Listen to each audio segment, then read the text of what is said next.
Lu percaya nggak ada Dewan Perdamaian, tapi korban utamanya nggak diajak duduk?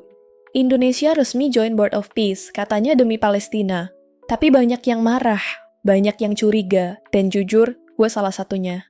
Karena kalau ini namanya perdamaian, kok rasanya kayak ada yang ganjil? Hari ini kita bedah pelan-pelan, apa itu BOP?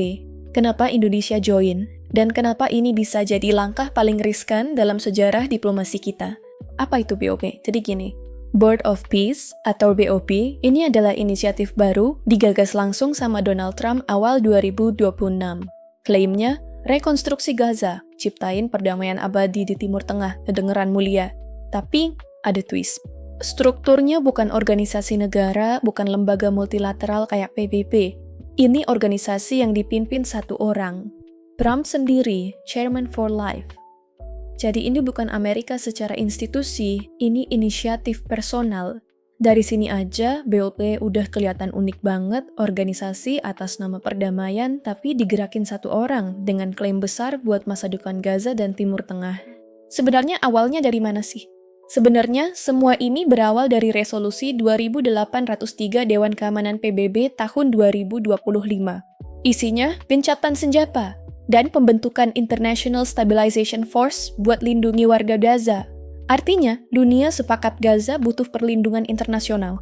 Masalahnya, PBB itu lambat, birokrasi panjang, negara anggotanya banyak, kepentingannya beda-beda.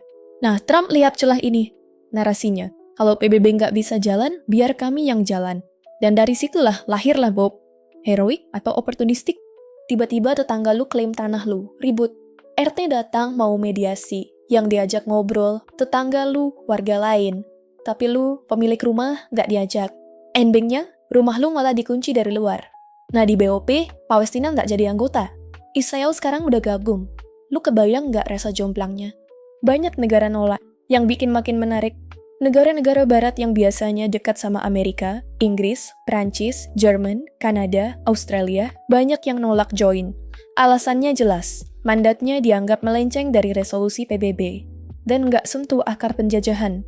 Yang join siapa? Negara-negara yang punya kepentingan transaksional, atau butuh kedekatan sama Amerika. Dan Indonesia ikut masuk. ISF versi BOP itu apa? BOP bikin pasukan sendiri, ISF. Sekilas mirip pasukan helm biru PBB, tapi beda jauh. Pasukan PBB biasanya turun kalau dua pihak udah sepakat damai. Fungsinya ngawal perdamaian. ISF versi BOP turun saat konflik masih panas, dan Palestina nggak diajak sepakat. Lebih problematik lagi, pelucutan senjata. Yang dilucuti, Palestina, Israel tetap pegang. Menjaga ketertiban, artinya jadi polisi warga Gaza. Rekonstruksi, kontraktornya ditunjuk lingkaran dekat Trump, termasuk proyek New Gaza yang dikaitkan dengan Jared Kushner. Ini perdamaian atau restrukturisasi kekuasaan. Dari 5 negara dengan mayoritas penduduk muslim yang bergabung dalam aliansi ini, Indonesia ternyata tidak sekadar menjadi anggota biasa.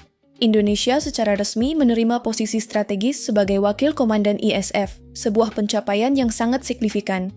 Masih ingat tugas utama ISF? Pelucutan senjata, kontrol sipil, hingga mengawal rekonstruksi versi BOP, semuanya ada di bawah kendali kita. Ini artinya, Indonesia akan menjadi bagian yang sangat aktif dalam menjalankan sistem tersebut secara langsung di lapangan. Namun, disinilah letak titik kontroversinya. Langkah besar ini justru memicu perdebatan yang semakin panas di masyarakat. Alasan resmi pemerintah bilang, ini bentuk tanggung jawab moral. Indonesia mau punya peran lebih besar bela Palestina. Tapi di waktu yang sama, ada kunjungan kerja ke Amerika. Bahas investasi, undang perusahaan raksasa masuk Indonesia. Pernah dengar analogi pedagang di pawak preman? Lu bayar supaya dagangan aman. Pertanyaannya, kita lagi memperjuangkan prinsip atau lagi negosiasi kepentingan? Risiko terbesarnya, kritik paling besar bukan cuma soal politik, tapi soal legitimasi, ini yang jadi sorotan utama dalam kontroversi ini. Dengan gabung BOP, Indonesia secara tidak langsung ikut mengakui tatanan baru di Gaza versi BOP, yang bisa jadi menguntungkan Israel. Bayangin, dulu kita dipandang rakyat Palestina sebagai pendukung paling konsisten.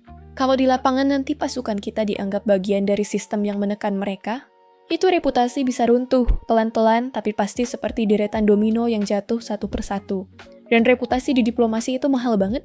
Update terakhir, Palestina membentuk liaison office, kantor penghubung dengan BOP. Langkah awal, mungkin.